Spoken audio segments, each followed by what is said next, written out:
രാത്രിയിലെ വിത്തർ നമസ്കാരത്തിൽ 5 റക്അത്തും 7 റക്അത്തും ഒന്നിച്ച് നമസ്കരിക്കുമ്പോൾ എല്ലാ റക്അത്തിലും ഫാത്തിഹയുടെ കൂടെ സൂറത്ത് ഓതേണ്ടതുണ്ടോ? അതോ ആദ്യത്തെ 2 റക്അത്തിൽ മാത്രം ഓതിയാൽ മതിയോ?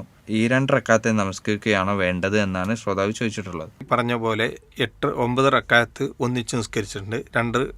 8 റക്അത്തിൽ ഇരുന്ന് സലാം വീട്ടിയതായിട്ടൊക്കെ.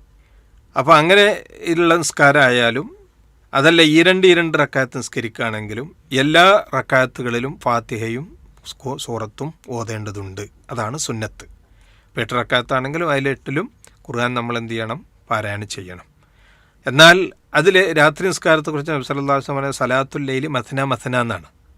രാത്രിയിലെ നിസ്കാരം ഈ രണ്ട് നിസ്കരിക്കലാണ് ഏറ്റവും ഉത്തമമായിട്ടുള്ളത്. എന്നാൽ ഒരാൾ ഒന്നിച്ച് നിസ്കരിക്കുകയാണെങ്കിൽ വിരോധമൊന്നുമില്ല. അങ്ങനെ നബി സല്ലല്ലാഹു അലൈഹി വസല്ലം നിസ്കരിച്ചിട്ടുണ്ട്. അത് ശ്രേഷ്ഠമായിട്ടുള്ള ഈ രണ്ട് നിസ്കരിക്കൽ തന്നെയാണ്. എങ്ങനെ നിസ്കരിക്കുകയാണെങ്കിലും ഫാത്തിഹയ്ക്ക് ശേഷം സൂറത്ത് ഓതൽ സുന്നത്ത് തന്നെയാണ് ഇൻഷാ അല്ലാഹ്.